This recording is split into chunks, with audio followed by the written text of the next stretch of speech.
Siapakah pewaris sejati Abrahamic Faith? Apakah Yahudi? Apakah Kristen? Atau Islam? Agar tidak salah paham, dimohon untuk menonton video ini hingga selesai.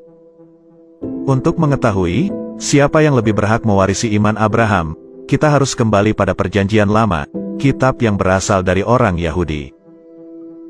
Dalam Genesis 12 ayat 3, Tuhan berbicara pada Abraham, "Aku akan memberkati orang-orang yang memberkati engkau, dan mengutuk orang-orang yang mengutuk engkau, dan olehmu, semua kaum di muka bumi akan mendapat berkat."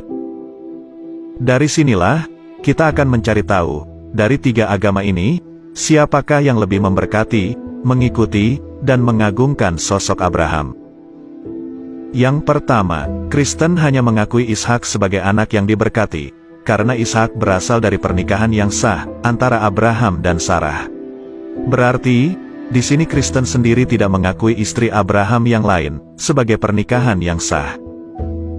Di samping itu, kalangan Kristen, selalu tidak setuju dengan konsep poligami. Padahal, Abraham sendiri memiliki 3 orang istri. Bahkan, generasi penerus Abraham seperti Yakub, memiliki 4 orang istri. Jika tidak suka dengan konsep poligami, itu sama saja mencela Abraham dan keturunannya sendiri. Berbeda dengan Islam, yang mengakui semua istri Abraham, semua keturunan Ishak, dan semua keturunan Ismail. Yang kedua, dalam Genesis 17 ayat 26, terpampang jelas, bahwa Abraham dan Ismail disunat. Maksud sunat di sini, benar-benar dikerat kulit hatannya, bukan sunat hati seperti pandangan Paulus. Semua Yahudi sepakat bahwa bayi laki-laki yang sudah berusia 8 hari, wajib disunat. Yahudi mengharuskan hal ini, karena mereka memegang erat hukum Taurat. Bagaimana dengan Islam? Tentu tidak perlu ditanya, Islam pastinya mewajibkan sunat, bagi laki-laki yang sudah memasuki usia balik.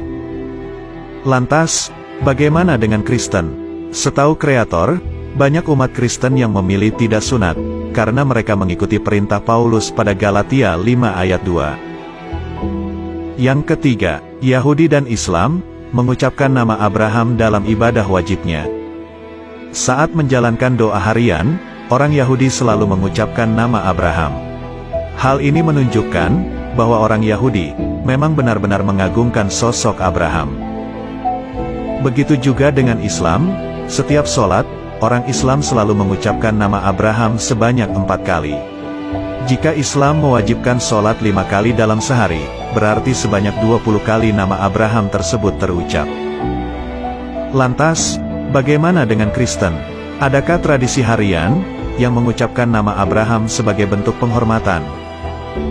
Menurut kreator, 3 agama ini seperti saudara kandung.